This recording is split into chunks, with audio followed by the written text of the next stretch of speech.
శిక్ష వాళ్ళిద్దరిని కూడా పిలుచుకొని ఇక్కడ రండి ముగ్గురు.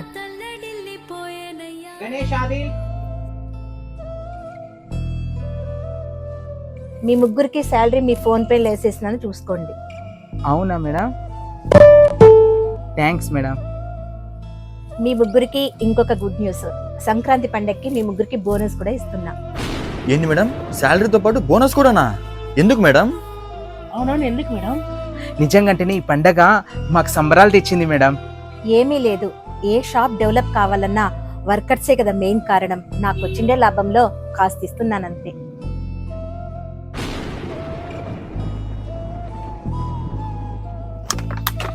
గణేష్ గణేష్ ఇంకా మేడం మనకు శాలరీ ఇవ్వలేదు గణేష్, ఒకసారి అడుగుదామా మేడంకి? ఇస్తుందిలే అన్నా, ఎక్కడ పోతారు మేడం? భలే చెప్తావు గణేష్ నువ్వు. నేను పోయి అడుగుతాను, నువ్వు రా నాతో పాటు. రా నువ్వు కూడా. మేడం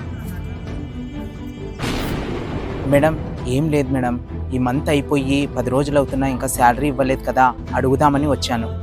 అది కాదు, కొన్ని నెలలు నేను జీతాలు ఇవ్వలేను, షాప్ అంతా నష్టాల్లో నడుస్తుంది. ఏంటి మేడం, కొన్ని నెలలు మీరు శాలరీ ఇవ్వలేరా? మేడం అట్లయితే నాకు కుదరదు మేడం, నేను వేరే చోట వెళ్ళిపోతాను మేడం. లాభాలు వచ్చినప్పుడు అందరం పంచుకున్నాం, నష్టం వచ్చినప్పుడు కూడా పంచుకోవాలి కదా, అర్థం చేసుకోవాలి కదా ఓనర్ని. ఏమనుకోద్దండి మేడం, సారీ, నీ ఇష్టం. ఇంకా ఏం గణేష్, నువ్వు కూడా వేరే షాప్ చూసుకుంటావా? అయ్యో, అలా ఎలా వెళ్ళిపోతాం మేడం? ఇది నాకు ఈ అన్నం పెట్టిన షాప్ మేడం. నష్టం వచ్చినా లాభం వచ్చినా ఈ షాప్లోనే పనిచేస్తాను. Thanks Ganesh, salary phone pay చేస్తున్నాను చూడు. ఏంటి మేడం, శాలరీ ఫోన్పే చేస్తారా?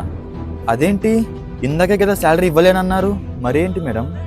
ఏం లేదు గణేష్, లాభాలలో కాదు నష్టాల్లో కూడా మనకి ఎవరు సపోర్ట్ వస్తారా అనేసి చిన్న టెస్ట్ చేసినానంతే. ఆ టెస్ట్లో నువ్వు విన్ అయినావు తెలుసా? సరే మేడం, సంతోషం.